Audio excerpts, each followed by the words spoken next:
Welcome to episode 6 of the Rebel Army podcast. On this week's podcast, we're joined by Cork City legend and Premier League legend Damien Delaney, and we look back on a very exciting weekend of fixtures and look forward to another busy one ahead.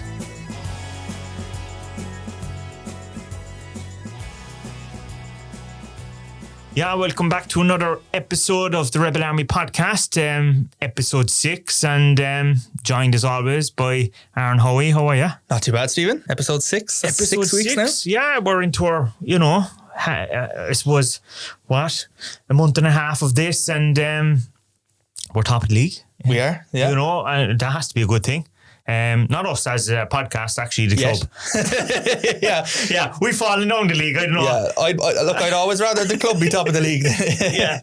So, it's, 5 games in now, top of the league? A top of the league, top of the table clash on Friday. So it's all go. Yeah, it was a great night on Friday night, great first half in particular. A lot of excitement there. Youngest ever goal scorer for Cork City. Yeah, for the men's team. For the men's team, yeah. But what a finish that was as well. And that's been coming for him. He's been kind of getting close to getting a goal the last couple of weeks, but what a finish. Another clip of that's going viral of him again. Yeah, Cathal O'Sullivan must be a trending topic on Twitter every Friday night at this rate, but yeah, well deserved as well. It's a great goal. So 2-0 win. Did you get a chance to talk to anybody afterwards? We did. We got Tim Clancy and Greg Bulger in for the post-match interviews, so we've got a quick bit with Tim here first. Yeah, listen, we can take loads of positives out of the first half from an attacking point of view. I think we were getting joy down the sides, and again, we've got 2 more different scores in the team again, and it's something that we spoke about in pre-season, that there's a lot of quality and a lot of goals in the team, and it's great to see Muzz getting his first goal of the season and little Sully as well. Yeah, great goal from Cal, wasn't it? Yeah, listen, again, very direct, didn't he? Again, that's what I've spoken to Cathal about, and I said I want him to be more positive and get at players, and if he gives the ball away, we don't matter, we don't mind, because we want him to be more energetic and positive, and he's got so much ability. Last week he gets his first assist of the season, and he's added that with a goal now. So again, listen, he's flying. He's doing really well for us, and we're looking forward to seeing the progress he makes. Yeah, and I suppose the first half, Tim, was that your best half of the season so far? I think we played well last week. I think we were good up on Finn Harp second half in the conditions that we was. I thought we were very good last week. It was in the half time, and we got the 2 goals second half and controlled the game. I felt the first half this week was very good, and then probably subconsciously you start protecting a 2-0 lead, and even though we didn't probably carry as much of the threat going forward or had much of the ball, we still looked dangerous on the counter-attack as well. And if you look at the game back, Brad's made one save low down to his left from a sort of second phase from a corner, and apart from that, I think they've had one shot that's just past the post from outside the box, and we restricted them to very few chances. So yeah, it sounds like he's a happy man, top of the table, and interesting seeing he thinks there's a lot of goals in the team as well.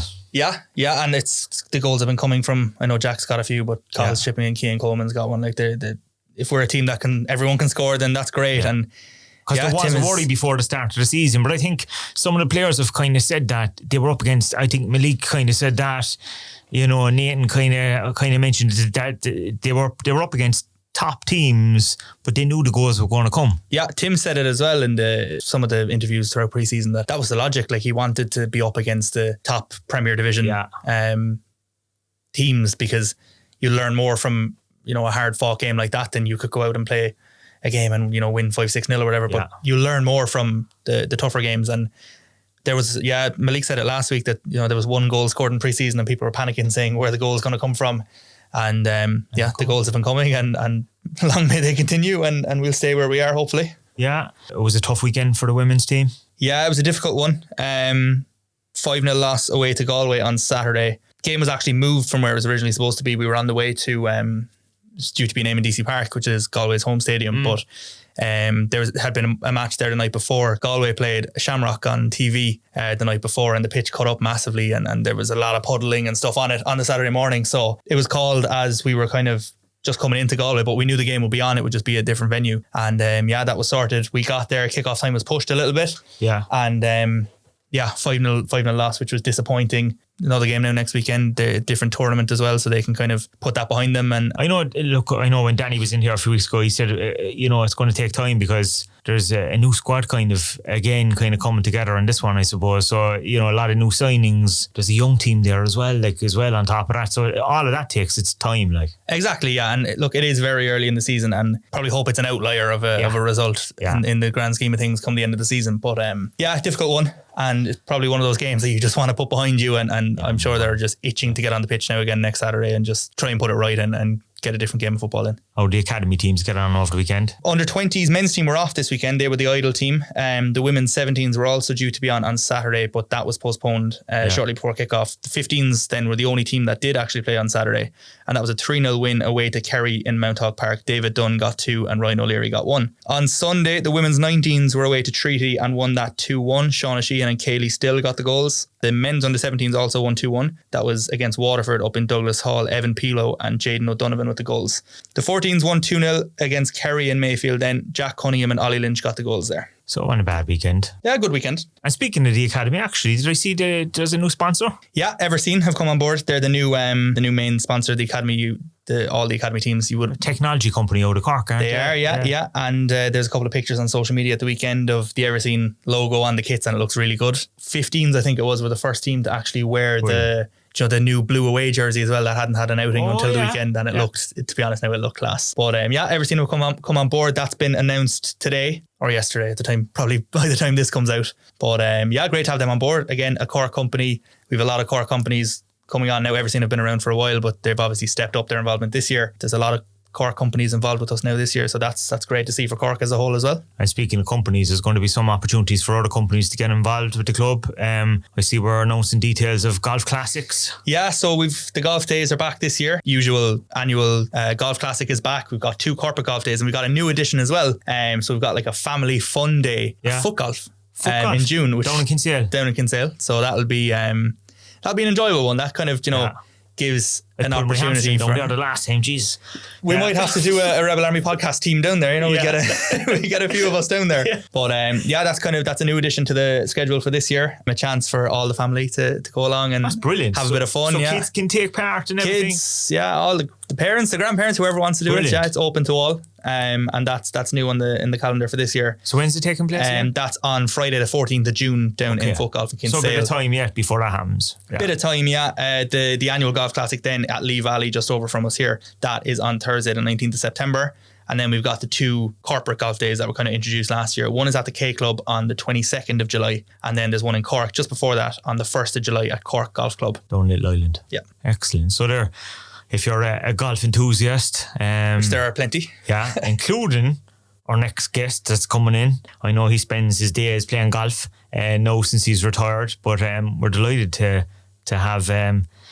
I suppose someone's played at the top level in terms of playing the Premier League against some of the best players, Exactly, yeah. He's played with incredible players. He's played against incredible players, and he's been involved in some memorable matches. There's the Cristan match, the 3-3 Crystal Palace and Liverpool. He was involved in that. So he's played at the top, and he's come back and he's played for Cork City, and he's still involved with Cork City. And still involved with us. And there's a lot to talk about with Damien. I think let's bring him in and find out his story. Welcome to the podcast, Damien. Thank you. Thanks for having me. Before we kind of get into what you're up to today, let's rewind the clock a small bit. Where'd you start football in Cork? I suppose I started in just playing schoolboys. I was at Douglas Hall for a couple of years, and then I transferred off to Avondale. Yeah. So I spent all my youth football at Avondale, up to under 16. And then I suppose a seminal moment was when I was 16, and I was playing youth football, minor, which was under 18, and we played a game against Cork City, and Jerry Harris was the manager. Was Jerry the manager back then of the youths? Of the Cork City youths, yeah. And then after the game, Jerry came over and he said, do you want to come play for Cork City next year? Yeah. And that was it. I did. I went out there and I played, and Jerry was my manager for the first, when I was 17, so my 2 years youths. First year, Jerry was a manager. And we had a great team, like great players, like Greg O'Halloran and people like that were in it. Yeah. And Carey, like serious outfit. And we lost the FAIU Cup semi-final maybe, or I think we got beat up in Dublin off Home Farm, I think, beat us. Yeah. Then my second year, Jerry, because Jerry was kit man as well at the time. That's right, he was doing everything. Jerry was doing everything. He was doing everything. He was the club secretary and everything. Yeah, he was doing everything. And then Jerry kind of stepped aside and Paul Bodrin came in. And Paul Bodrin was our manager for the second year, and we ended up winning the FAI U Cup final then. And that was, I'd say the first year's U team was better. We were better, but the second year we ended up winning it, but there was Alan Bennett then came on board, Joe Gamble, Mickey Green, Alan Malloy, Damien O'Rourke, Paddy Crowley, Damien Roddice. We had a serious youth team. In fairness, a lot of lads went on to do. I'm after forgetting a couple of lads there. I know they'll probably be asking me why, but and that was it. Then those were my 2 years youths, and started breaking into the first team. And then the following year, then the club was just going full time. Yeah, it was just kind of we were coming out of youths, and it was kind of the back end of that, City team that won the Cup in '98. The likes of Patsy. And Derek Hall and all them. Derek was there, Don Caulfield, Morley, Davy Barry was a manager. As I said, they were trying to push for the league a bit. Kelvin, Mark Kerry, I could name that team now because I remember when we were in the youth team, we used to go and train with them sometimes in the farm with Davy. We were only kids coming through, but then Davy stepped aside in '99, I think it was, maybe. That's right, and Derek Mungfield came in. Yeah. And that's when the club was going full time. So that was the first time we went full time. Was it only full time after Davy? Because Davy was a plumber. There was a lot of them. John was working in sales. Yeah, I don't know. They were all, and that's why I think they wanted to go full time, and they needed bodies. To train every day. Yeah. And I think then so Derek Mungfield came in, and he obviously found it hard because a lot of lads like the Decky Daly, and them lads all had very good jobs. Yeah. Don Caulfield was on the road. Pat was working for Adidas, I think, at the time still. Obviously Derek and they all had jobs, so to get them to give them up and come full time was hard. Yeah. So I think then I remember we used to train at lunchtime, and those lads used to try and get time off work and train in the thing. So basically, just all of us young lads from the U team were basically just going and training every day. But the previous year we were on the FOSS course. Liam Murphy was that? No, this was Mick Conroy. Mick Conroy, Paul Bannon. Were with us on the FOSS course, and it was just over here actually in the ESB club. Yeah. So we used to just meet there every morning. I used to get the number 7 bus in and then get the number 8 out to Bishopstown and get off. We used to stop actually just short of the farm. We used to walk the rest of the way out to the ESB. So but you know what? That's what we used to do, man. And I used to get a lift off. There was a neighbour of mine worked in Wilton, so we used to get a lift as far as the CUH then some mornings and get the number 8 bus out and then walk the rest of the way. Yeah. And so we were used to being full-time footballers because back then, I know the FOSS course now was different. There's a lot of education and it's more to do with Stefan Neff. Whereas us, we were double football. We were just football in the morning, football in the afternoon. Yeah. And there was a couple of times tutors used to come in upstairs in the ESB club. I don't even know is it even still there? Is the ESB club still there now? Don't know, to be honest. Upstairs, the bar area upstairs, tutors used to come in and we used to do stuff, but no one paid any attention to it. You know what I mean? Football was but it was double football. It was brilliant. And so then you'd go on the night time and train at a club, So we were in the U team non-stop. And we were doing football 3-4 sessions a day, and we were but we loved it. We wouldn't have had it any other way. And then, so then when City turned full time, we were only delighted, So we were getting the same money, about 60 Irish punts a week, or 65, I think it was. Yeah, we were all living at home, we're all only kids, and. So we trained with Derek, and then that season started and I got on the team. You played fullback first, did you? I played fullback, kind of midfield. I was midfield in the U team, actually central midfield in the U team. Myself and Joe Gamble were in the midfield. And then I kind of got a first team. Gareth Cronin was left back. That's right, yeah. And Gareth got injured. So they kind of asked me, could you play left back? Yeah. So Derek put me in the team, and I remember we played a couple of games. We were up in Dublin, I remember playing UCD, playing Rovers. Look, obviously did reasonably well, you know what I mean, or did okay. And then Derek Mungfield was living in the Roseton Park Hotel, and he just I remember getting a phone call one day saying, could I come and see him? I thought I was in trouble, Yeah. And the gaffer says he wants to see you. You're like, oh, geez, what have we done? So I went down to Roseton Park Hotel and I met him, and he said, look, we've had an offer from Leicester and we've accepted it. Leicester had some time. They were trying to get a connection with the club at the time. Yeah, because initially before there at Mountfield, probably the bit of a mistake was Colin Murphy got the job. Oh, that's right, yeah. But Colin, he was there about 2 weeks. So he had it, but then Peter Taylor got the Leicester job, and him and Peter Taylor were quite close. So he went back over there. So he I'd say he was only here, I'd say 2 weeks. But obviously he took a shine to me, maybe potentially, but he just said that. So anyway, that was it. He said we had a bid from Leicester. We've accepted it. That was it. Gone. And like Leicester, they weren't a Premier League club. They were, yeah. Oh, were they? They were, yeah. It was just after the Martin O'Neill era. Like Martin O'Neill remember he won the League Cup in '98 and stuff like that. And all them lads. Oh yeah, like Matty Elliott, Jerry Taggart, and the Impey, like Frank Sinclair, Muzzy Izzet, Robbie Savage, Neil Lennon. Oh, so that was big for you. It was incredible, man. It was outrageous. Like walking into that. I mean, that was probably the last. Like I always laugh, like the Cork City team that I kind of started training with the likes of Decky, Patsy, like John, like characters, like men's men, like real, like you know, it was you trained hard and you played hard, you know what I mean. And then I went off to Leicester and it was straight in, and they were even worse, you know what I mean. That group of fellas. So that was kind of the environment I kind of grew up in, where it was like, you know, you kick the shit over each other in training, but then like everyone got on afterwards and that kind of a thing. So I just went over there and I went straight into they didn't have 23s back then, it was a reserve team. So just went straight into the reserve team. I think we went over in maybe September. There was no transfer windows or anything like that. No, there was no transfer windows. So I went over and I think I was home for Christmas break then, because we were left home for maybe 10 days over Christmas. And I was here in Cork, and then I got a phone call that I was needed back. There was some injuries and people were sick and stuff like that over Christmas. So they were saying, look, we need numbers for training. Can you come back? So I was only home for a couple of days. I think I went home maybe 27, 28 of December. Went back over to the UK. And then all of a sudden was in with the first team. Oh. I think I did reasonably well because they kept me. So like obviously when all the lads got fit again, I was kept over the first team. So obviously I was kind of acquitted myself to the point where they said, look, you can stay with us now. So, and then I think maybe... What age were you then? About 19, 19? 19 I was, 18, 19 maybe. And then maybe the end of that January, then Leicester had Villa away in an FA Cup tie at Villa Park. And I started that game just like in a cup tie. And I was like, Dion Dublin, Paul Merson, like serious Aston Villa team. John Gregory was the manager. Like that was a Villa team now. Like I know Villa are doing really well at the moment. And I saw a stat the other day, the last time Villa were in Europe, John Gregory was the manager. And I think it was like the late 90s. Yeah, I think they went to the League Cup or something around that time. Yeah, they did. And that was the last time they were in Europe. John Gregory was the manager. So that was that. And then... what day are we today? 18th, 19th of March. Then Paddy's Day in the middle of March, made my Premier League debut. Whoa, against who? I get United at Old Trafford.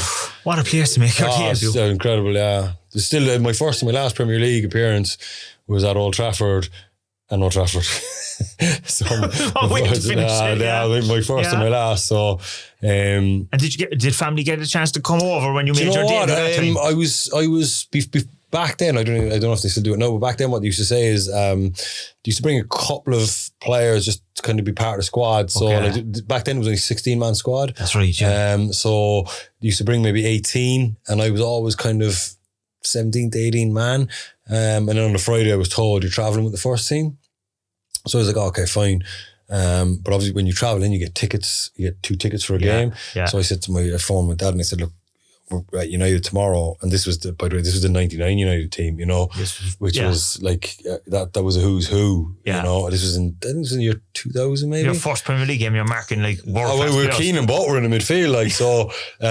But then when so they came over to the game, but I was actually really excited going up from Leicester to Manchester, because I thought I was going to get to go to Old Trafford because I'd never been. Okay. So I was going up thinking I get to watch a game, or I get to, you know, I'll be sitting in the stand, but I don't care. I get to go to Old Trafford.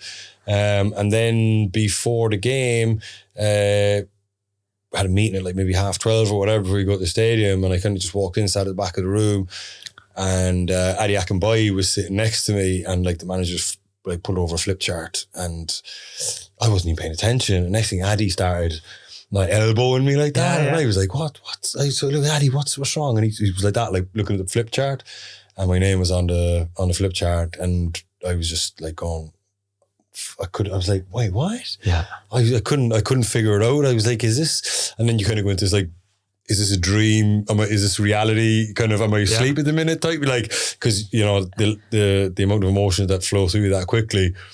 And by then though, it was fine. I think that's why the manager did it that way, because he was just straight downstairs on the bus to the stadium. And then I just remember driving up from the city centre out to Old Trafford, and like you can see Old Trafford from a long way away as you're leaving Manchester City Centre. You can see it on the horizon, and it was quite a slow bus journey, obviously. But then, you know, as you get close to it, you just realise. But you just kind of go, look, it's happening. You know, there's not much you can do about it now, so just go with it. And the game went really well, went quite well. So, but as I said, that United team was just incredible. Like, it was outrageous.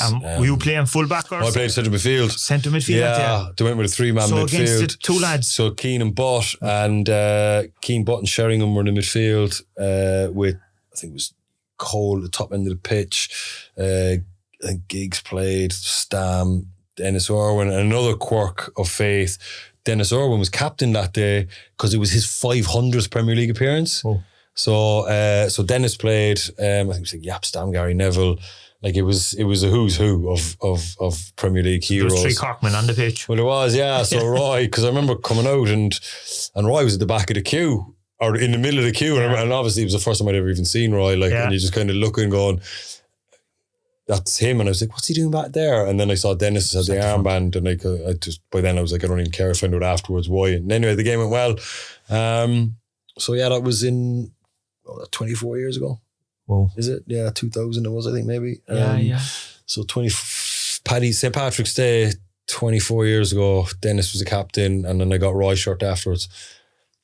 Do you still have it? I still have it, yeah. It was that old Vodafone one, you know. Yeah, because they won the treble just the year before. Yeah, it was, the year before they won the treble. It was, and we lost 2-0 on the day.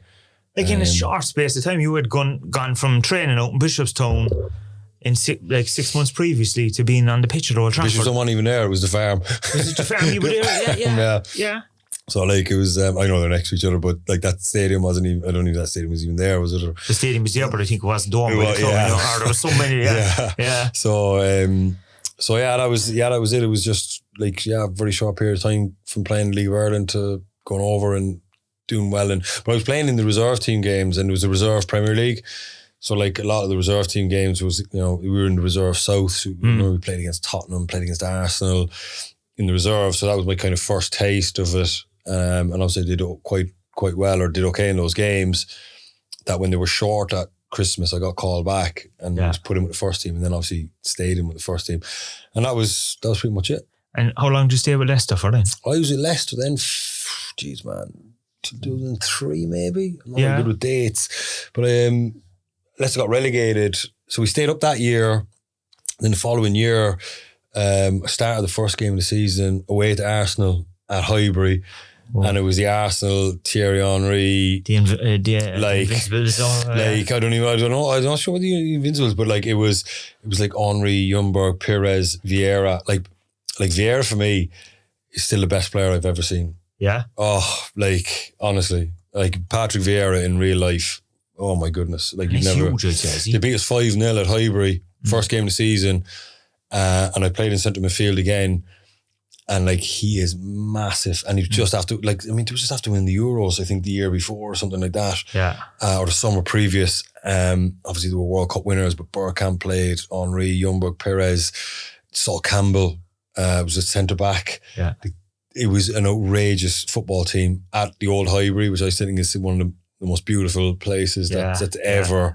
I know a lot of listeners here who don't even know, or probably have only seen video clips of Highbury, but that was like, when you arrived at Highbury, they had the marble entrance with the big double doors. I think they're apartments, no, or something. Yeah, but it was like you were walking into like a Regency drama. It was just the big double doors, and then the marble floors and the change rooms. It was just like, the memory I have of that place was incredible. Obviously got beat 5-0, so it didn't go great for us that year, but still at the same point, you're kind of going, it was something else. But like I said, Vieira for me, man, it was just like outrageous, unbelievable. Like, just just had so much control of what he was doing. He was 6'4". He was fast. He was so technically gifted. Like he could do everything and anything, and he just ran the whole midfield, ran right over the top of me to the point where I was actually looking at him going, fuck. But then you have to put it into context, you know what I mean? What I was and what he was, like, you know. So yeah, that was that. And then Leicester got relegated that year, played a few more games that year. Managers changed, Dave Bassett came in.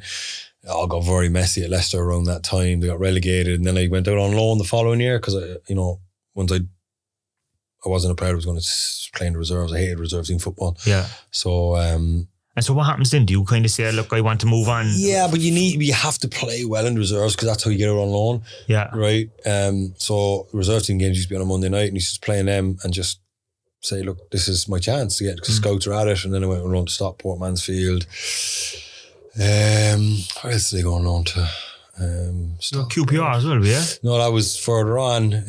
When I was at Leicester, and then I left Leicester. I went to Hull, who were in League 2 at the time. But they were a team coming up, kind of. They were starting to emerge. Listen, like people talk about big football clubs. Hull's a big club, and they just finished the KC Stadium, 26,000 seat, brand new state-of-the-art stadium. Yeah. And they were just kind of moving off from that, and then this businessman from Leeds bought the club, a guy called Adam Pearson, and then they were just recruiting players. Yeah. And I was told like we're only going to be in League 2, we're going to get back-to-back promotions and be in the Championship in 2 years. And I was like, oh, that sounds good. So I went down there and we did back-to-back promotions, went from League 2 to League 1 to Championship, and then had obviously bulk of my career in the Championship. Yeah. You went from there to QPR to Ipswich. And then I left Hull in 2008, maybe I'd say somewhere before they got promoted. The year they got promoted. Yeah, I left in January. Yeah, I left in January. I was playing every week, but there was ins and outs there, man. There was things like, there was so much change at the club. I suppose you kind of, I was there from League 2, and then the club had, at the time, so Hull that year signed JJ Okocha, Ray Parra, Danny Mills.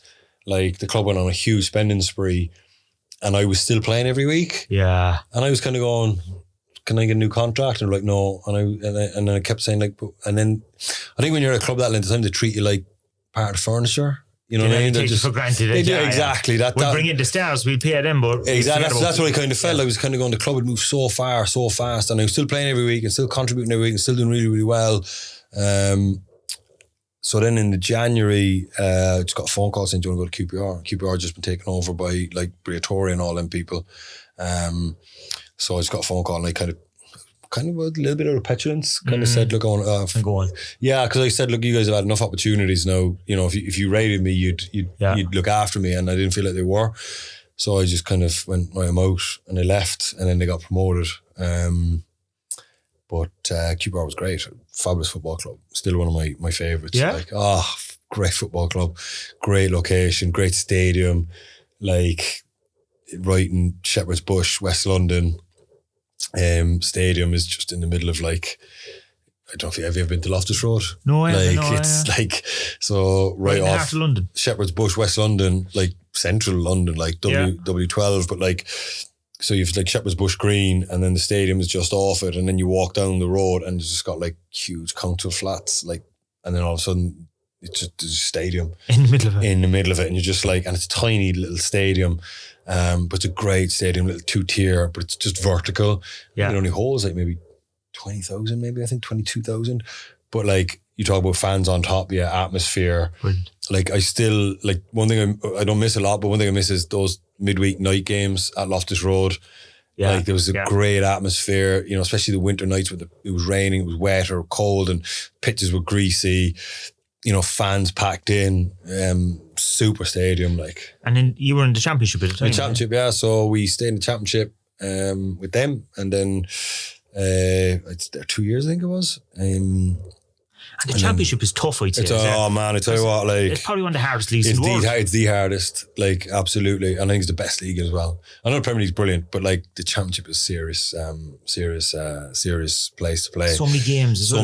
So many games, so competitive. You play Saturday, Tuesday, you're travelling, your training. It's just the survival of the fit. It's the toughest. I think it's like the 4th biggest league in Europe for attendance. Yeah, but it's a great division. I know a lot of people kind of look at it, and even though when I see people talking about like the national team, like saying, "Oh, he only plays in the championship." I'm like, going, "Have you ever tried playing in the championship? Have you ever most people wouldn't last 10 minutes in a game in the championship. The pace, the physicality, it's a different type of game to the Premier League.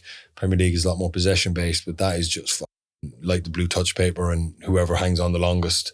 And that's what it is, man. And it's a great division, and I loved it.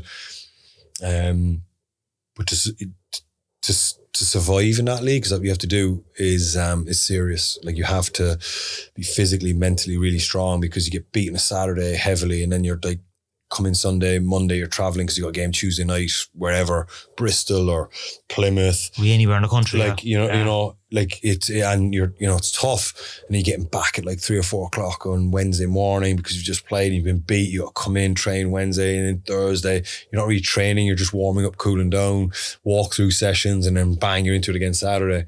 And then they still do this thing. I know they've lightened it a little bit, but previously there before Christmas you'd be playing like Saturday, and then if like Stevens' Day or Boxing Day fell on it Monday, you play Saturday, Monday, and then you play like Thursday, and then you play like Saturday, so you could have like 5 games in 8 days. That's happened. And then right at the very end at Easter was the worst, because you're already after playing like 36, 37 games, you're out on your feet, and then you play Saturday, Easter Monday, like 2 games in 48 hours. And it's all for money for the clubs. It's tradition. It's tradition. Yeah. Like, if you try to take that away from them, they would burn the place down. Like, Stevens' Day, they're out in force, and then like you'd play Good Friday or Saturday, and then you play Easter Monday, and their whole holiday thing is based around those games, and it's part of the, they celebrate Easter Sunday or they celebrate Christmas Day, but then Boxing Day, they're out to football or racing or whatever it is, but primarily football. And so like, you're wrecked. And like, all of a sudden you got to play Saturday, Monday. And I remember doing that, man. And anyone that's played in the championship and has done that is, if you've played a full season in the championship, I remember one year, I think my record was like 55 games in one season, which is like, and that took so much out of me. I didn't start the following season really well at all. Like, I was really sluggish and get going till like maybe October, because like 55 games at that level, that intensity was like, I was out of my feet, to be honest. I never really recovered from it in hindsight. But anyway, it's a great division, yeah. But, you were saying there, like, people are often kind of looking down at people that play in that division.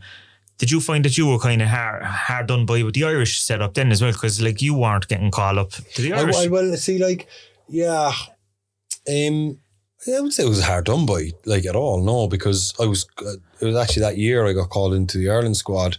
When you were at QPR? At QPR, the end of that year. So that was my first. Was that your first? When I got called in, Trapp was just manager, I think it was. And none of the previous guys, like when you were playing Leicester in the Premier League? No. And 21s, because I was still only 19. I mean, Don Givens was 21. And it was an established team in the World Cup, I suppose, 2002. Yeah, but it was hard to get in. Like, I remember going into the 21s at that time, like, like an incredible under 21 team that was there. Like, I mean, like John O'Shea was in it now, Jim Goodwin, who was manager, like Clinton Morrison was in the 21s, like Richie Sadler was in the 21s, Liam Miller, all those players were in the under 21s. It was like an amazing under 21 team. So and they had come up, having won a couple. Oh, it came through Brian Carr's youths. The under 16s and under 18s. So trying to break into that then was. But I played a lot of 21s games for Don Givens and was involved in a lot of squads. But then obviously my career went a bit down the divisions and whatnot, but ended up coming back. And it was that first summer in 08 maybe. Maybe it might have been 09. Trapp came and took over. And then I was just in all the squads really. But again, like. How was he like? Trapp was good, man. Yeah, I liked him. Very good. Didn't speak much English, but he kind of knew what he wanted. Yeah, and he's very enthusiastic. He used to take part in the sessions and so far. He used to demonstrate a lot of things.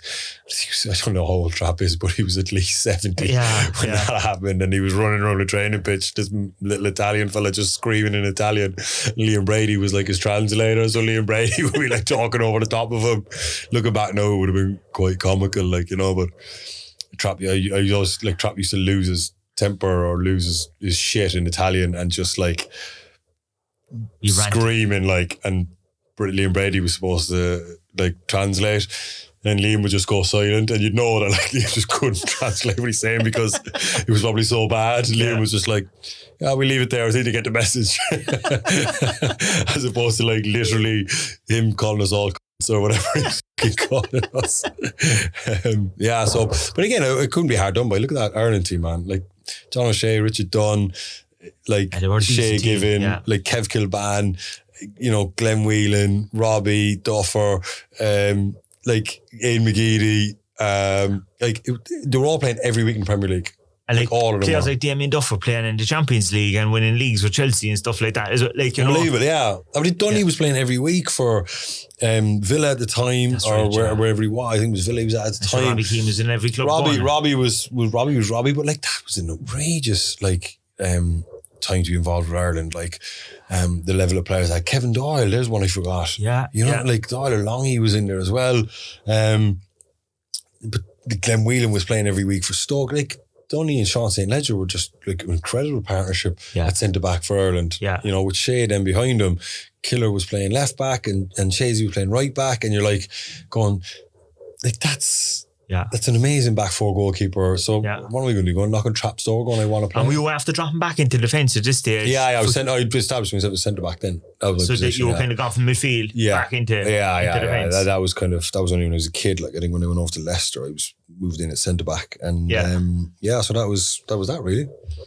And so QPR then, you went to Ipswich after that? Ipswich then, just got a phone call one summer. I wanted to go. I told QPR I wanted to leave because it was a bit of a shit show. You know, the club was a bit of a circus at the time. The circus is a bit harsh, but like, you know, there was Flavio Briatore owned the club, and I think we had 8 managers in one season. So like it was just and it was just madness. And Ian Dowie got the job that year, and we were 6th after 10 games, and we were a good team. Like that, we were really good. I thought we were going to do some damage. And then he just sacked Ian Dowie because no one still knows why. And then brought in like a plethora of like Italian and foreign managers that knew they were going to get sacked. And I think we'd 8, including caretakers. Crazy. In one season. So by the end of the season, I just kind of said, I'm done with this, to be honest with you. So I told him that I would want to leave, and then obviously got a phone call. Roy then just got a job at Ipswich, and that was that. So Roy brought you in. So Roy, yeah. And you had Colin Healy as well at the time, as well. Colin came later. Was that? And Colin, when did Colin come in? Actually, no, it might have been. I think it was, I signed, man, you'd have asked Colin that now when he came in. I can't remember. I think Colin might have signed that first year. Roy, actually, I think you might be right. We came over to pre-season, came over to Ireland for pre-season, played Cork City in a friendly match. And was that your first time back at the Cross then? Yeah. Col played really well, and I think he took Col that. Yeah, he did. Yeah. But Colin didn't play much under Roy. Like, but I remember, I don't know. You'd have to ask Colin. But I don't think Colin was that keen on Cummings. I think he was happy at Cork City. Yeah. Like obviously Cork City were doing really well at the time. They were winning leagues. They were, and Colin was central to all that. And I remember he was hesitant to come. But I think obviously when Roy phones you, you're going to go. And then Roy brought him over. And I don't know how many games Colin played for Ipswich, but I don't think it was many. Like, he was on the bench a few times and stuff like that. But I think Colin was maybe, I don't know, speaking of turn, I can't speak for Colin, but I think he was a bit pissed off that, he came, he gave up a good thing that he had at Cork City. And went over to Ipswich and then didn't play a whole pile. And what about you? Were you playing weekend? I played every week, yeah. Yeah. Like, I think there was only once he dropped me out of the team. I can't remember what it was for. I think he might have given away a penalty or something. Yeah. But like, I played pretty much every game for him. So that kind of. And you were there after he was gone then? And then I was there after he was gone. He got sacked, and Paul Jewell came in, and then that turned into a bit of a shit show at Ipswich. Like, it was all just a bit messy, and Julie came in, and then they started signing players that were, it just got all. And by the way, Ipswich is a fabulous football club.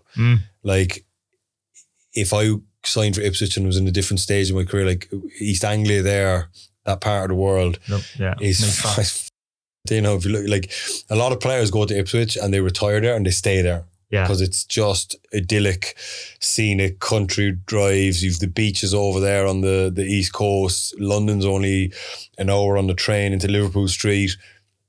It's a beautiful part of the world. And it's a great football club, and I'm delighted to see them doing well at the moment, because if they came back up, it'd be brilliant.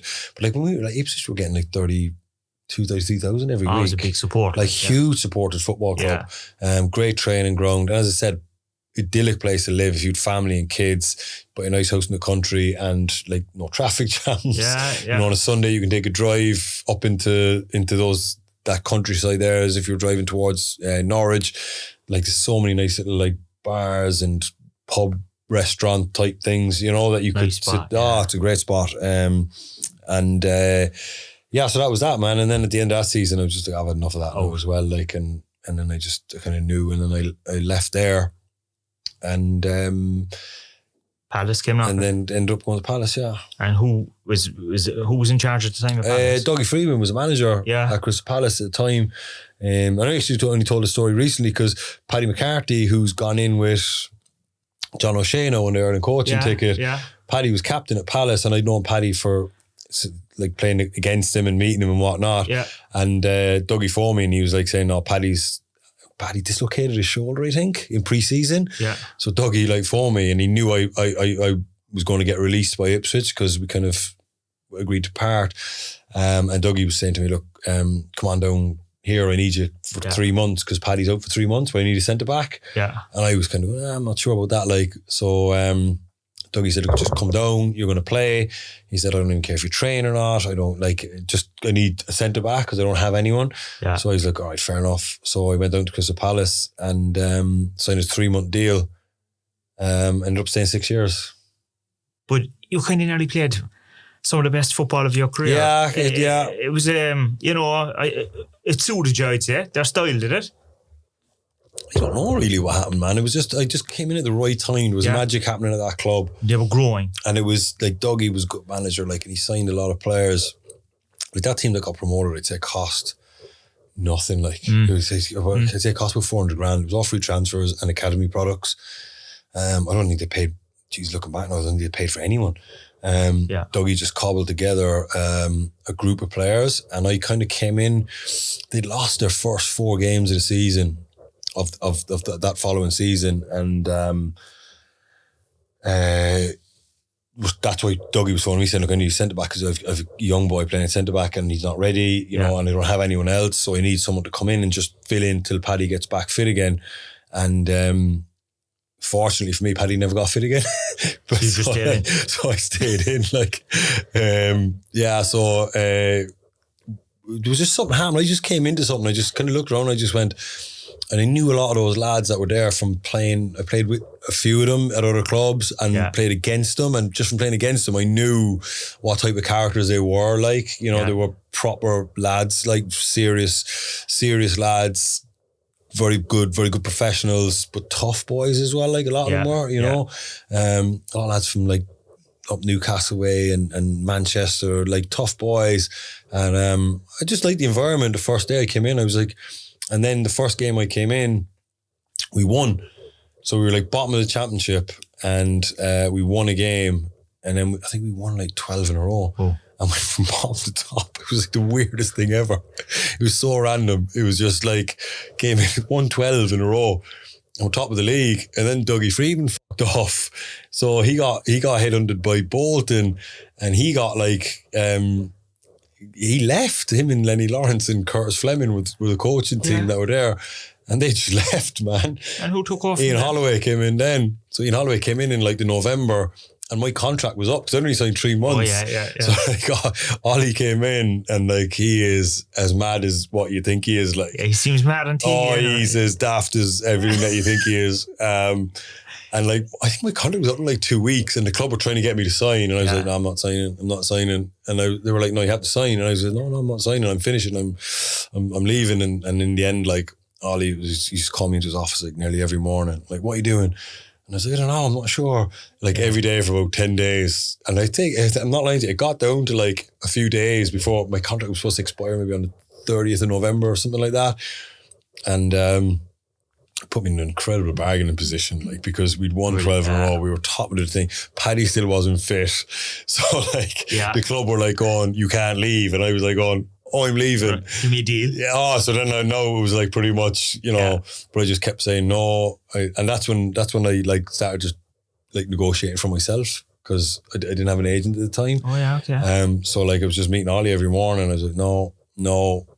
And in the end, they just put a deal on the table, and it was pretty good. And was it for a few years? Oh no, I think it was 18 months. Okay. So, like, I just said to, like, that was partly me as well, like, because I was like, going, like, if this turns sour, I don't want to be stuck here, like, you know. So I you know, I don't want to have choose to stay and pick up a pay packet or whatever. So I was just saying, look, let's do 18 months, see how this year finishes out, and then, you know, obviously at the end of that year we got promoted then into the Premier League then, and like back up after an absence of about 10 years, was it?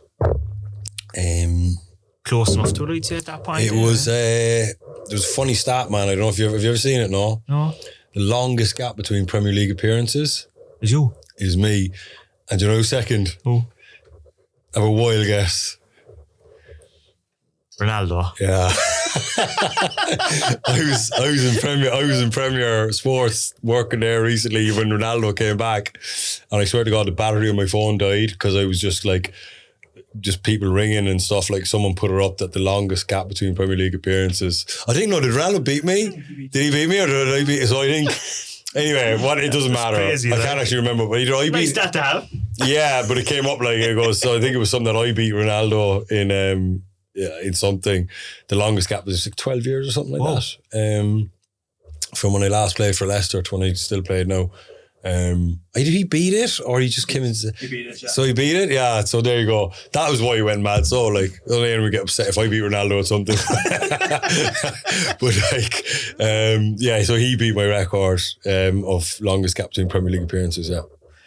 And then towards the end of that season, am I right in saying that you scored a very important goal in the title race? Oh, yeah. Liverpool were 3-0 up against you, were they? Yeah, Liverpool were 3-0 up at Selhurst. Man, we were safe. Like, I don't think we could go anywhere. We were like 10th. You kind of going through the motions, kind of. Well, like, we were counting down to holidays, like, because we'd a massive relegation battle that we'd come through really, really well. And what was funny was, like, the game previous to that was Man City at Selhurst. Yeah. So, like, obviously the two of them were going for the title. Yeah. And it was Pellegrini's Man City. So we played Man City and they beat us. I think, I don't know what it was, beat us something anyway. But Yaya Toure scored a goal, like, he just ragdolled me out of the way. Like, just manhandled me, like, and I just, like, because he's actually bigger than me, like, he was huge. They beat us, and then the following week we're playing Liverpool, and I think if they beat us, they went level on points with City, but if they goal difference, they were like -7 behind them. Okay. So they were 3-0 up. And which was going to make a difference to them as well. Well, they were going for 7, you see. So they were 3-0 up early as well. I scored an own goal that night as well, which is largely forgotten. Yeah. They were 3-0 up, and I just remember their fans chanting, "We want 8, we want 8." You know, so they went in full on attack mode then, and it could have been 8. But we managed to get to like the 80th minute or something like that. And then, the wheels came off. I think it was the 80th minute or something. Maybe it might be later than that. It might have been like 80. I don't know. I remember it was crazy at the time. 83 or something like that, maybe. Something like that. I can't remember exactly. Just my one went in. And then they didn't, like ordinarily what should happen on a night like that is, as soon as we get 1, they just go, okay, fine, we're not getting 8 now. Yeah. So let's just win the game, or let's just, drop off into. By the way, that was a serious Liverpool team, like Suarez, Sturridge, Coutinho. Who was the other one? There was fierce attacking team. Oh my God, Gerrard was in it. Yeah. Sterling was playing for him. Glenn Johnson was playing with him. Yeah. Who the attackers? Anyway, that was an outrageous Liverpool team. But even once we scored, it should have been like, okay, fine, we'll just see the game up. But they didn't. They kept coming forward. But Glenn Johnson was bombing on. Coutinho was just like, Gerrard was bombing on. Like, all the midfield players was just, everyone was going on, and it was like, And obviously the second one went in and the roof came off. Like as soon as it got the 3-2, it was just inevitable that like it was going to go to 3-3 because like you could see that they just like still couldn't. And I think Brendan Rodgers had like, who was the Danish centre-back they had? They went on to play later for Barcelona. I can't remember his name now. But I remember he was getting him ready and I was like, okay, he's going to... But he didn't bring him. He brought on an attacker then after that. Yeah. But he just kept bringing on attackers, which was like, what are you bringing on attackers for? Yeah. You know? When he should have been getting centre-backs on the... Daniel Agger, was that his name? Was that centre-back for Liverpool? I think it was. Yeah, so we had him on the bench and we was trying to get him ready and he didn't get him on. And then obviously the third one went in and I tell you, a couple more minutes we'd got the fourth because they were gone. Like their heads had just absolutely... Yeah. You know... But it kind of shot. It was the headlines everywhere, like Palace kill off Liverpool's. Yeah, I think that was that then. Yeah, because then they were behind, and it was going to be hard for them to come back. It was going to be. I think they maybe. I can't remember. I don't remember the exact permutation, but I think that pretty much put it to bed. Yeah. And did you see a big difference in the Premier League from in that gap, like in terms of the performance levels and on the pitch? Definitely. Yeah, absolutely. The kind of were they more athletic? Yeah. The athleticism of the players changed. The attitudes had changed. Like I think around the time I was at Leicester in 2000, it was the first time like the foreign lads started coming in. Yeah. You know, especially the Italians. Like when I was at Leicester, we signed Roberto Mancini. Yeah. As at the back end of his career. Yeah, like he was, I don't know how old he was, like 35 or whatever. But like as I said to you earlier, like all that Leicester team was just like hard drinking, hard training, hard, you know, it was old school mentality. Yeah. And then these lads started coming in and they were like eating pasta, totally drinking water, and like there was a thing then like where training started happening and all those lads who were looking after themselves were training like way better than everyone else. Whereas a lot of our lads would have been like kind of either hungover or tired or, you know, not fueling themselves right. So the standard of training was a little bit different. But then as soon as like those lads started coming in, started setting different standards, all the young players coming through just went, okay, you can either be like them or you can be like them. And you kind of go, well, actually, I want to be like the Italian guys because they're always fit, they're playing longer, they're injured less, they're training better, they're playing better. So it was right around that time, I think, anyway, it changed. But then, like, fast forward to that year, 2014, I think that was, like, it was totally different again. Like, you know, everyone was just a machine, and the pace, the power, the strength, the athleticism was just through the roof again. Like, yeah. But like you were playing at that level for the next 3 seasons, and you were a steady club in the league. You weren't in the relegation zone or anything. No, kind of mid-table club, weren't you? Yeah, we were fine. We finished 10th, 11th, 12th every year, I think. Yeah. But yeah, like all the serious players that are coming into the team, into the league then, like, I mean, you know, so that year Suarez 40 plus goals or something like that. Yeah. Coutinho was just pretty much unplayable. Then you your Hazard, your David Silvas, so all the really good players that are coming into the seriously talented boys that are coming in, and that was that. So it comes to 2016, and you finished up at Old Trafford. Did you know you were finishing, or I think it was 2017. The year after the cup final was in 2016. Oh yeah, you played. So what was it like to run out of Wembley? That was good, yeah. So the year after the cup final, that was good, man. Yeah, like, I mean, do you know what I mean? I grew up at a time when FA Cup was massive. Yeah, it was huge. Yeah. You know, I remember watching all the FA Cup finals. It was the biggest day of the year. Yeah. For everyone. So I don't know. No, maybe lost. I don't know. I don't think it has. I think it still is. It's still big after what we seen at the weekend or whatever. Yeah, exactly. Yeah. So I mean, I know a lot of people complain about it now, and you know they want to scrap replays and they want to, you know. But anyway, look, we lost that, and then the following year, you know, I was kind of I was 36 then. I think it was 35 winning the cup final, and then 36, just about turned 36 actually before the cup final, and then the following year, you know, the club was kind of moving on. And then I played a handful of games that following year, but the last start that I had was at Old Trafford, yeah. So you went from Old Trafford to Turner's Cross. Was there a niche to come home? There wasn't really. So I don't know how it came about, to be honest with you. It was one of them, I don't know. Like, I've never been the type that will plan things like that. It was just, you know, things come along, and if I think it's a good idea, I kind of do it. Sometimes it is, sometimes it isn't. But, you know, my missus was pregnant with her first kid at the time. Yeah. And obviously when you're living in the UK and you're not from the UK, it's a very transient type life. You know, there's no home, so to speak. you're bouncing around the UK, apartments, houses, whatever it might be. So my missus was, my uncle was born in July, his season ended in May, so she was like 7 months pregnant. Yeah. And we were kind of going, right, what do we do now? Because I knew I was retiring. My contract was up when I was going to retire. And then I said to her, look, come on, we'll just go home. Well, she's from the UK, obviously, but like I said, do you want to go and live in Cork for a bit? Yeah. Have the baby and see what happens. And she said, yeah, that's fine. And then spoke to John and just decided to sign on for another year, really. I was 37 at the time, maybe. And they had just won the league the year before, so they were in Europe. That was probably appealing to you as well, was it? It was, yeah. I mean, look, yeah, that was definitely appealing. Yeah, absolutely. To play in the Champions League qualifiers and stuff like that as well. But obviously, at 37 years of age, what you're going to be able to contribute isn't amazing.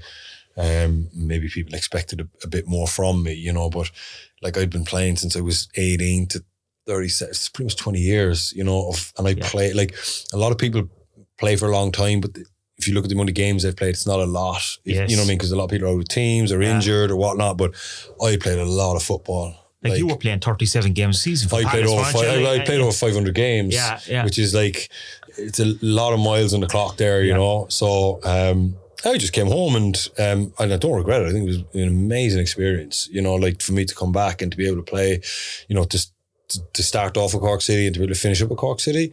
Obviously, it didn't go well personally or for the club,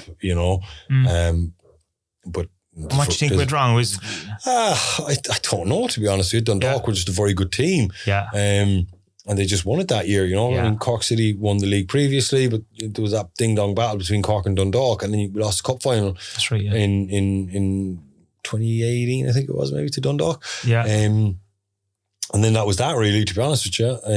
But I knew that I my ability to contribute to maybe the extent of what people thought, I wasn't going to be able to do that. It's not 37 years of age.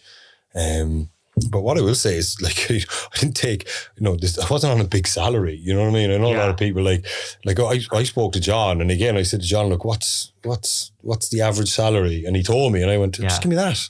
Yeah, it wasn't like you took what you were on a Palace or something. Jesus, no, honestly, it was one phone call with John. I was just like, going, John, what's your wage structure? And he's like, oh, well, they get this and these get these. I goes, just put me in the middle. Yeah, because that's I'm not coming home. I'm not coming home for financial reasons. I'm coming home because I want to be great for me to play for my hometown club again. I'm not sure what I'll be able to contribute. But there was a lot of hype when you returned as well, because there's not many clubs in Ireland get somebody straight in from the Premier League, if that makes sense. You had been starting with Palace, 2 years previous. I had a year where I was just only playing a handful of games, but again, like I was 37, so it's not like I was 31 coming home and I had like a lot of, but like I said, I came home, I wanted to contribute, and I feel like I did. And I wanted to go back into League of Ireland, and I loved playing some of the games up in Dublin, to be able to play it, play this UCD place, that was great for me. You know what I mean? To be able to just see it out. And I had my last year, and that was that. And did you go to Waterford for a season? I went to Waterford. I should have retired, really. Alan Reynolds phoned me, and Rennie's convincing enough, but that I knew that wasn't going to end well, because Rennie just said to me, look, you don't have to train. So I was just going down for games, Just played matches. Just played matches, which in hindsight was so stupid, so I went down. But what I will say is I played for Waterford at Turner's Cross and we won. I'm not going to lie, that was mildly enjoyable. We came down, I think it was second game of the season, third game of the season, maybe. You were getting abused at that match then? Oh, abused, but I came down and I think John was under pressure anyway at that time, but it was very early in the season, and I think we won 2-0. Yeah. Remember Izzy Akinade scored a couple of goals maybe, but that was a decent Waterford team, you'd like Sebastian Heary playing in it. It wasn't a bad Waterford team. It was just that with me not training and just kind of going down, I used to go down some Thursdays and train on Thursday morning, and then just I used to just go and meet them at the stadium for games and stuff. So if they were playing Dublin, I'd just go to Dublin and meet them, and that wasn't going great. But we started the season reasonably well, and we were winning some games and stuff. But I'd say by the I don't know what it was, May maybe. So maybe after 10 games, I could tell that like I couldn't, you can't not for me. I couldn't play last year, never mind not training this year. But it's hard though. Like I know a lot of people look at it, but it's hard to let it go. You know what I mean? It's hard to like admit that it's over when it's been your life for so long. It's all you know, it's all you do, it's all you are, and then all of a sudden it's over, but you don't want to admit it, and you kind of go, no, I can keep playing, and then you convince yourself, no, I can play for Waterford, without training. Hindsight, it was lunacy, but it's obviously then it finishes. It takes a bit of adjustment period, but I suppose the only good thing I'd say is at least I got closure. You know what I mean? Yeah. And then I don't think a lot of players get closure because a lot of players kind of finish someone else's terms, if you know what I mean. Like the decision is made for them. Whereas I think I just naturally died. It just came to a natural end.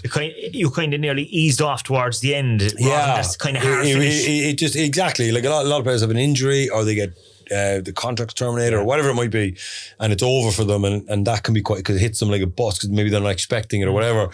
But I kind of knew that mine was dying of natural causes. And is it hard to adjust to life then after? No, not really. I think I didn't. No, because of that.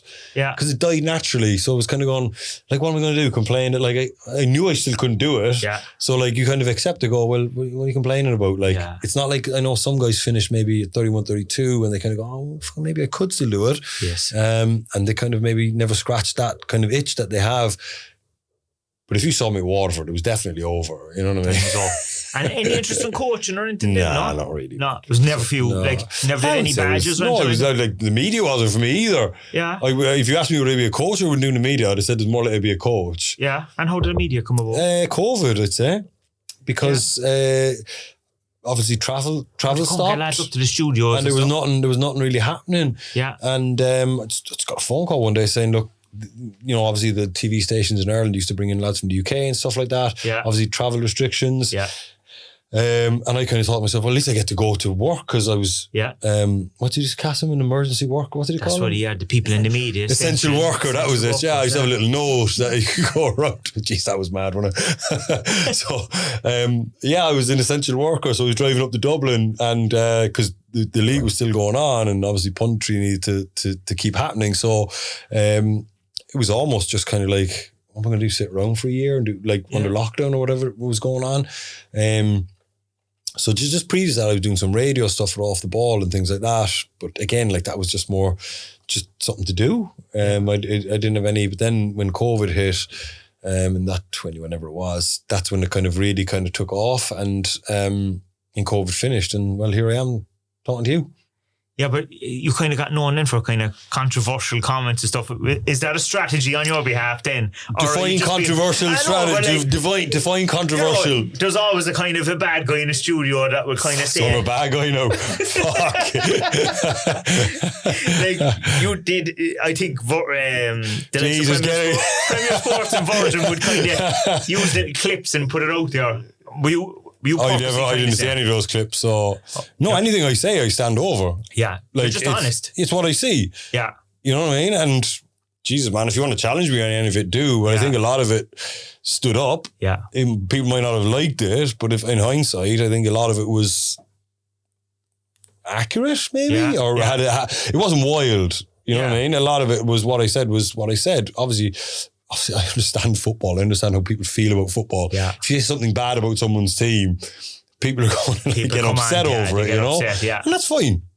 People... and you stay away from social media. I don't have anything to do with it, so that's why I was interested in what you found controversial.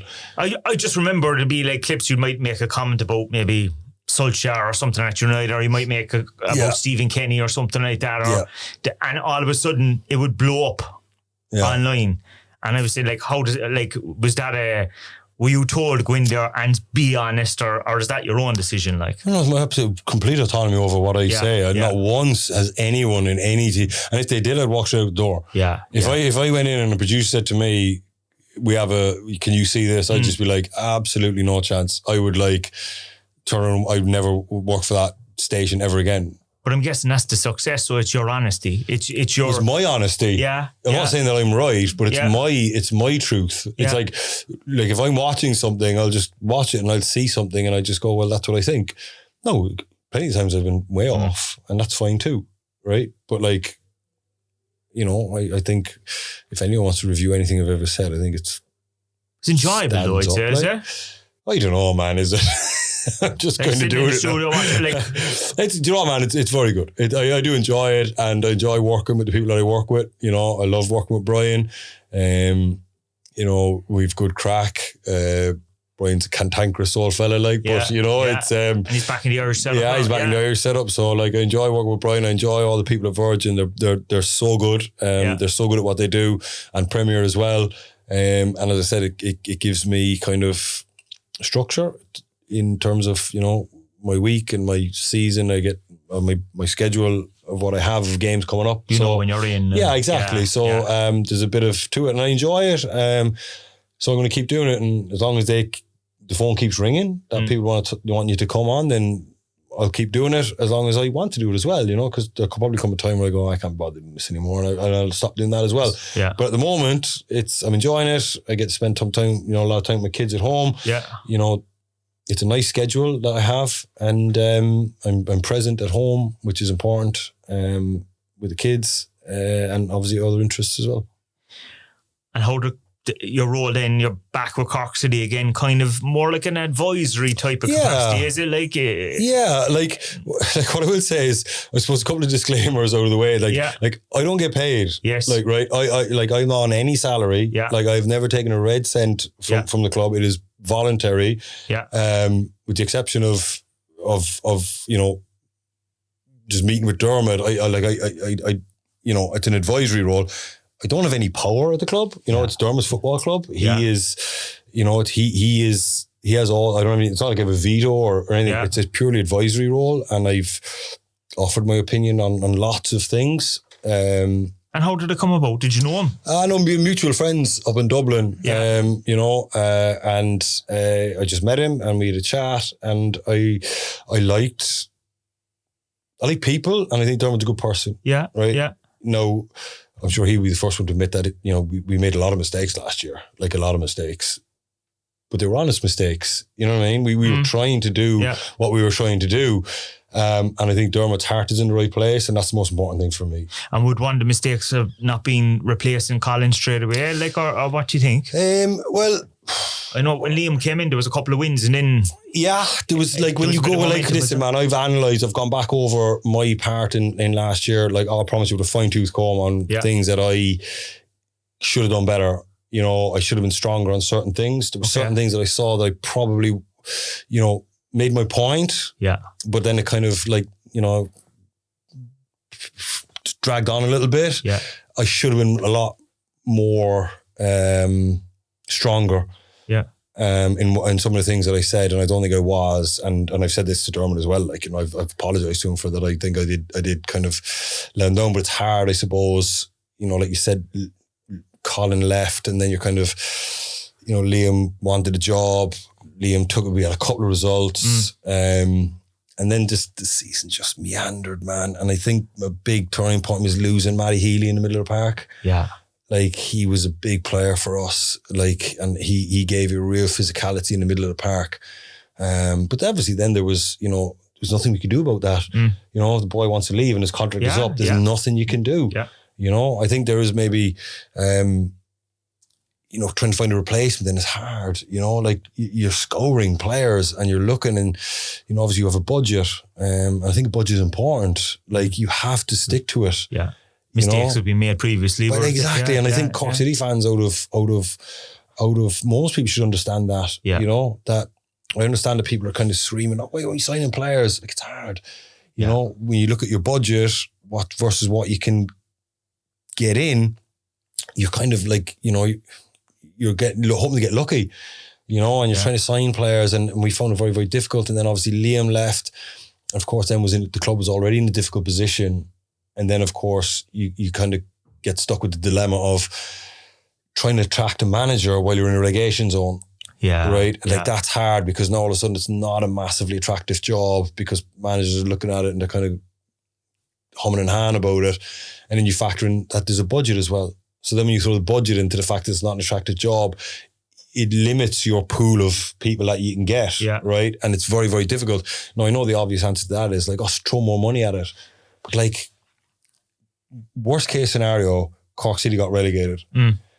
But there's still a football club to get promoted back out of it, right? Yeah. And that's kind of that's not defeatist. That's not us saying like, oh, we're happy to get relegated. It wasn't. I promise you, like, the amount of time and effort that we put in trying to find solutions, but it just couldn't come around. And then you kind of wonder, will we throw more money at it? And then, like, I know everyone looks at like the Man City and PSG, and listen, if you had a state-backed club and you could throw like hundreds of millions at it, of course you could. Yeah. But Dermot is very, very budget orientated insofar as this is what we're going to spend, because otherwise it's going to get out of hand, and then the club can get into an awful mess. And as I said before, like, people at Cork City, or fans of Cork City, should realise that it can go terribly wrong very quickly. I mean, a couple of years ago, they went from being a double winning team to relegation in the space of a few seasons. So it does, you know. And the club came back. And they came back, and they'll probably come back again. Absolutely, we will. And you look at the way we started this season. Yeah. Now, like I said, ideally, it's not like we accepted relegation. We did, I promise you, we did everything humanly possible to try and fix it. But I just think that there was mistakes made leading up to it that kind of put us in that position. But we've spoke about that and admitted things that we should have done differently. But I do believe the club is on the right path now. I think Timmy's doing a great job. Super manager. Is he the right man for the job? Oh, look, I mean, like, we're playing well, man. And we're winning games of football, and there's definitely a different feel about it. And a good style. We're scoring goals. And it's all within budget, you know. It's not, we've not broke the budget for anything, because, you know, the club can get into deep waters very, very quickly. And what do you think about all the young players kind of coming through? That's another ethos of it. But like, essentially, if we get promoted this year, you want to be in a position now where you can like start building blocks. Whereas last year, like one of the difficult things last year is by the time the takeover went through, you know, we were deep in the transfer window. Yeah. And like, again, it's a small pool of players in League of Ireland. And if you don't get in early and get your squad set up, by the time Dermot actually got the club and we could sign players, it was a depleted pool of players that you were looking at. And then you're kind of going, oh, and then we lost. Obviously, Matty Healy was, again, I think was such a big one for us to lose.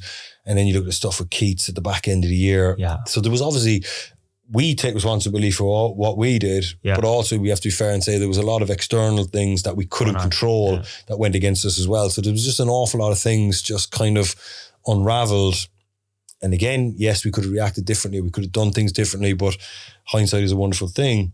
But Dermot is as committed as ever. Yeah. And he is desperate to get back up in the Premier Division, and he's doing everything he possibly can to give Timmy what he needs. Yeah. And so far, so good. And I hope to God we get promoted. And at least if we get promoted, then we'll be in a better position to put in stronger foundations, that we won't be putting out fires like we were last year, or firefighting on the fly like we were last year. Because when you're firefighting on the fly, it's gambling. You're hoping to get lucky with certain things, and you're hoping certain things fall your way, and then they don't, and then something does fall your way, and it just gets it can get into like a whirlwind situation very, very quickly. And I just found that that's kind of what happened last year a little bit. So next year, if we get back in the Premier League, and please God we do, the foundations of the club will be such that we will only just be adding to it, and we'll be in such a stronger position to stay up and then grow and build in a long-term kind of strategy, because that is what we're looking for. It's just to establish the club as a solid, strong Premier Division club, and then push to get the club back to winning titles and to get back to winning cups and competing in Europe. That is the ultimate goal. And you see, like, you know, we've seen the Shamrock Rovers and stuff selling out stadiums now, which didn't happen years ago. Are you seeing a huge change in the League of Ireland as well, and, you know, huge potential there? Yeah, League of Ireland's in great position, Yeah. It's getting stronger and stronger, and whatever metric you use, would be it crowds or quality of players, or everything is growing, everything is getting better, you know. We just wish we could get a little bit better quicker, because, in terms of facilities, because that's the next big thing, is get the facilities right, pitches, the fan experience, stadiums, make it such that it's much more attractive. It has a great fan base at the moment, but it's still so much more potential to it. So the League of Ireland is only going from strength to strength to strength, and I think it will keep going that way.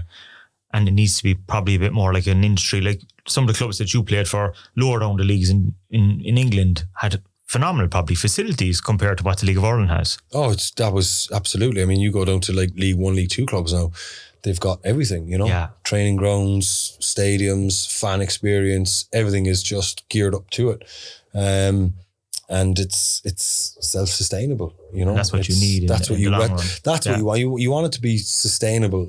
You could come in and throw a load of money at it, and if that goes wrong, you're in serious trouble then. As in, not the club is in trouble. And I just think that the risk of doing that last year just wasn't. We didn't think it was worth it, because it was just the potential for it to go wrong, and it was a disaster, to go completely wrong was huge. Whereas, the Sun still came up the day after relegation. Yeah. And we had a meeting the Monday after the playoff game, 24, 48 hours after it. And it was straight down to business, right? How do we get back? Yeah. What's the best thing we can do to get us back? Because we want to get promoted next year. There was no feeling sorry for ourselves. There was nothing, But again, I just want to clarify that we didn't just accept that, you know what I mean? I'm not saying that we get relegated and it'll be fine. It wasn't, I promise you. That wasn't part of the agenda. It wasn't, but it's not the end of the world, and we're hopefully going to have a good year this year, and then we'll be in a better position next year. I suppose that sometimes you have to take a few steps back to go forward, don't you? In many ways. Absolutely, yeah, absolutely. But I'm sure we will. So we usually finish up the podcast with a couple of questions in from the supporters. Yeah. So we've only a few. Interesting one from Kevin. Kevin said, do you think you'd have won in All-Ireland for Cork in football if you didn't become a pro Jesus, footballer? Man. Were you handy? Well, I wouldn't say it was handy, but they won a football in 2010. Was it? Yeah. Was it down? That's right, yeah. So I was a minor in 98. And there was a lot of lads on my minor team with Cork that went down to win our Ireland's. Nolly O'Leary went down to win one in football, and there was a lot of lads who went down to win hurling medals as well. If I'd have stuck around for 10 years, I probably would have been part of that. But 10 years in the GA is a long time. I'm sure even Nolly O'Leary would admit that he was shoveled a lot of shit between 98 and 2010. Mick has an interesting question. He said, who was a great player you played with that maybe doesn't get talked about too much? Underrated, I suppose, player I'll tell you, obviously, there's a midfield player because of Palace called James MacArthur. Yeah. Scottish international. And I swear to God, what a football player. He retired early because the distances and numbers and work rate that he put up was just so far ahead of everyone else. He did the running of 2 players in midfield. Yeah. And he was technically far better than what he was. I think he won the cup with Wigan the year they beat Man City. It was James MacArthur and James McCarthy in midfield. But when he came into Palace again, I was oh yeah, good player. But it's only when you work with him on a daily basis and you see how good he was. But I think he was a seriously underrated player. Evan said, what's the story with you and Roma? Oh yeah, I remember that. They were tweeting mad about you. They like me? Was there some sort of thing going on in the background, or what was going on? Or? No, there was nothing. There wasn't? No, it was just a bit of fun? I don't know what it was, to be honest with you, man. I still don't know what it is, but I don't know a lot about it either. So yeah, so it was whoever was probably looking after their social at the time or something like that, probably. They were tweeting about you. Even when I think you joined City, they were even talking about you as well. I don't know. I still don't know where these things come from. And the last question comes from Robert. He says, one player present or past that you would have liked to have as a centre-back partner? Oh, that's a good one. Rio, man.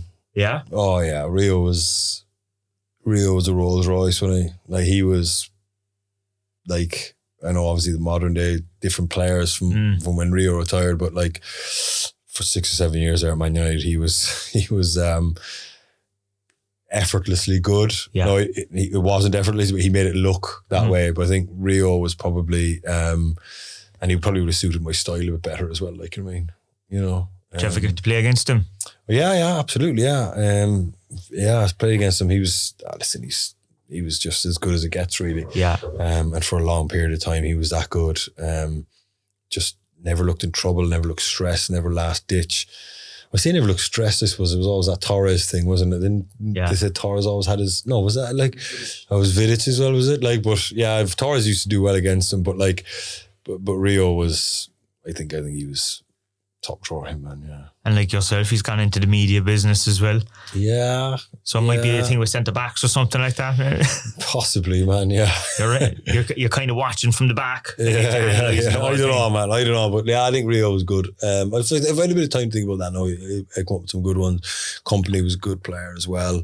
Saul Campbell. Yeah. I remember when I first played against him, he was like, again, he was outrageous. Like, just him and Company, just as physical specimens. Like, I mean, to used to mark these fellas at corners, which I always used to get, like them fellas, you don't actually appreciate how big and strong and fast and aggressive they actually are. And who was the best player you ever played with? Oh, the best player I ever played with? Yeah, who was the best player on your team, like? Oh, I don't know, man, to be honest. It's a hard one, I'd say. Yeah, it's hard to pick up one player. Like, everyone, you know, there's obviously lots of good players. But, yeah, I mean, yeah, I don't know, man. I wouldn't... I'd have to think about that one. You won't want to... I'd have to go all the way back to like 2000. Yeah. I'd say, I suppose, just for the crack, I'd say Patsy Frame. Patsy Frame. You'd be delighted with that. I'd say Patsy's the best player I played with. Well, I think that's a good way to leave this. The legend that is Patsy. But Damien, thanks a million for coming in. No worries, I appreciate it. Thanks for having me. Oh, I think I went on a bit there with Damien, but I could have actually gone for ages more, I think. Oh, he had incredible stories there, and I know we were over an hour, I think, with that, but we probably could have got nearly another hour out of it with what he has. Because like I didn't even go into detail about any times that he was playing for Ireland or anything, because I know he did get capped a number of times. I didn't go into detail about his FA Cup final appearance and stuff. Like, I mean, he's literally been there at all levels of the game. Yeah, and a lot of big clubs in England. You know, a lot of players could go to England and, you know, they might travel around the National League or the lower leagues, but he's been at really big clubs like Hull, Leicester, QPR, they're Ipswich, they're big Premier League or they're about clubs. And then to finish with Palace stories like that, like, you know, like, I mean, and Palace, a team that were on the... I don't think they've been relegated since he got them up, but I think they've been kind of a steady club. They're pretty much mainstays, I think. I don't remember them getting relegated. Yeah, but, maybe they were, no, but like, FA Cup finals and everything. And like, it's funny how he went in there on a 3-month deal and had no intention whatsoever of staying. Yeah. And 6 years later, there he was, had captained them and everything. And like that he's still involved. And he was honest there about his time back with the club, because I think a lot of fans might have been a bit harsh on him at the time, but he was 37. He was after playing a lot of football. He had a lot of, you know... Yeah, you could tell there that, you know, he wanted to contribute what he could, and he felt like he didn't do... Like, he did to an extent, but he felt like he could have done more himself. And even kind of not just his time at Cork City as a player, but when he reflected there on last year and the mistakes that were made, and he's very open and honest. He kind of said there he took it personally that he apologised to Dermot for stuff that he could have done better. And this is new for him as well. Like, exactly, I mean, he hasn't been involved in kind of advising a football club before. Like, you know, he's been a player. Exactly, he's different kind of to be on the other side. He's on the other side of the fence now, still involved in football, but in a completely different regard to how he was before. With tough decisions, like, and I know. Listen, he's doing that kind of as a volunteer in many ways, because he's not getting paid for it. But I'd imagine he enjoys kind of being back in some capacity with the club. Like, yeah, you can tell he's a football man. Yeah, be it as a player or a supporter or a pundit on TV or whatever. He's a football man. Yeah, and he loves all aspects of football. Be it from kind of said he thought he might end up in coaching, but he went the other way. Yeah, he went the other way. He just loves football. A lot of them say that as well. Like, a lot of them say that, like, you know, they don't intend on getting into punditry, but when they do, they kind of enjoy it, because it's like, I think it's kind of you're in the same team all the time, And I'd imagine that's kind of part of it. You know what I mean? He was talking about Brian Kerr, and there's still a team dynamic to it. Like Kenny Cunningham and a few others to be on, and it's the same group of lads that are always talking on TV. And I was saying that he comes across as controversial, but I think listen, I thought he was in trouble that time. I wanted to see if you were going to throw anything at him. I should have, but I couldn't remember. But all I know is that I think his honesty is a good thing. And that's what you need in punditry. I mean, it's why some of the best ones out there over the years. I mean, people go back to the days of Johnny Giles and Eamon Dunphy. Most of the time it's just because they were honest and the people on the UK TV channels weren't. It was very kind of not scripted, I suppose, but watered down maybe. Like, and even Damien said there, if someone came along to him and he had a producer in his ear saying, say this, then he'd be gone. Like, it's important that he speaks his mind and what he wants to say. And that's, again, as you were saying, in punditry, that's what you want. You want a fella, if it is controversial or whatever, if it's just what he's thinking, you want to hear that. It's more raw and more natural to the match you've watched or you're about to watch or whatever. So that's good. No, it's great to have him around at the club, and I think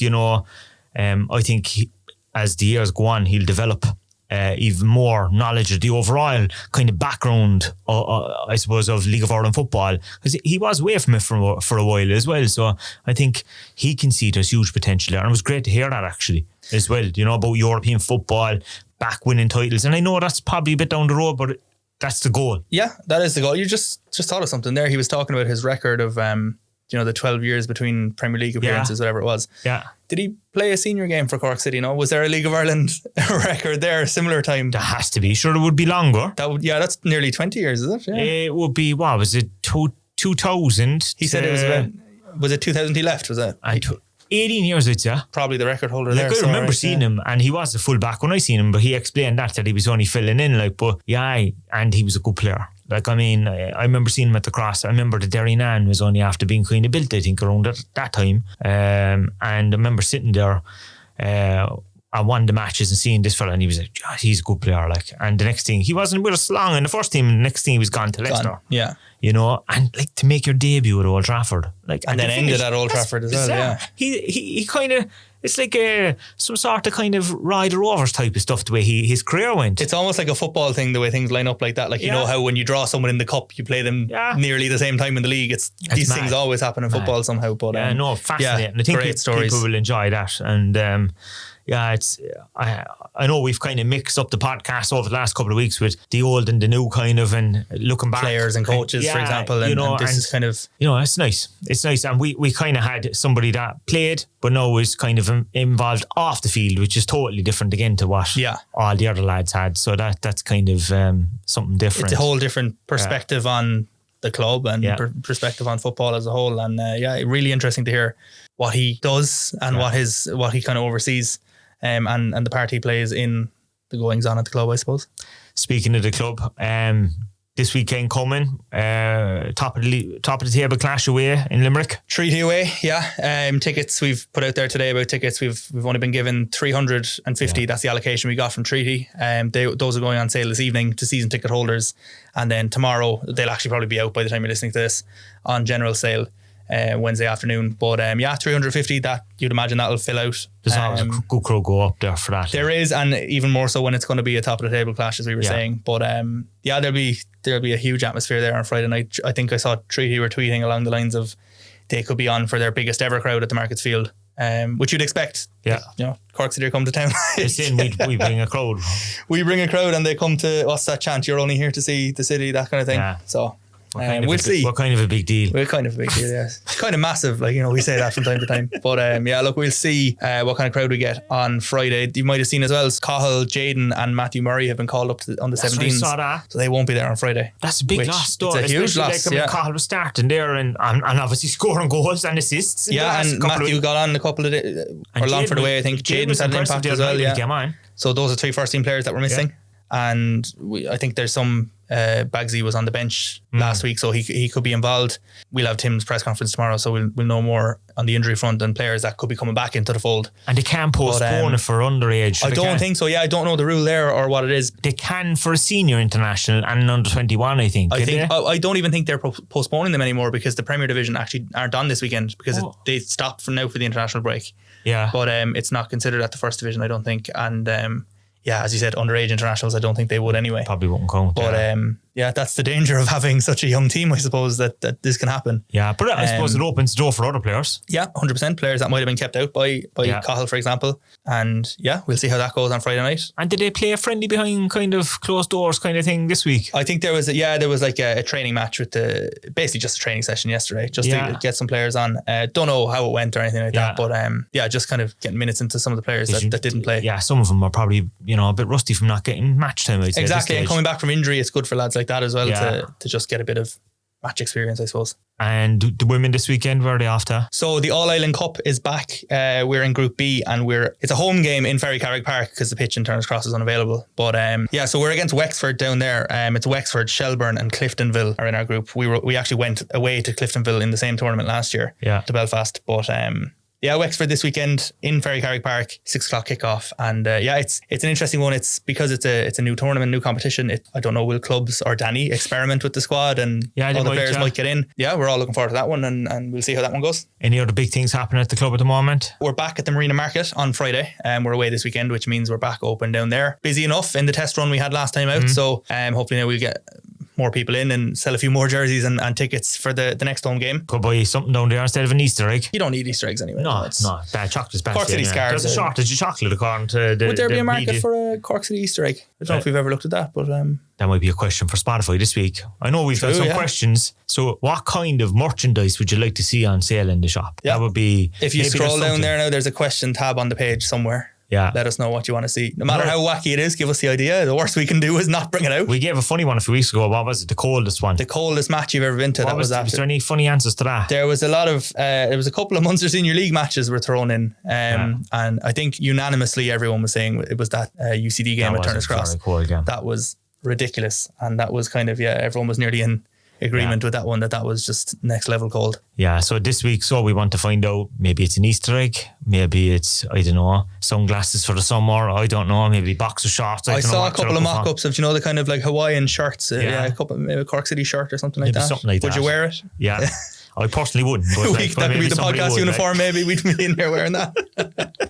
But sure, look, let us know anyway, and we might get a couple of mad ideas, or some really good ideas. Yeah, we never know. It could be the next big thing at the club shop. So look, that's I suppose we better wrap up because people must be exhausted after listening to the long interview with Damien at this stage, and we'll be back next week with another pod. So see you then. See you next week.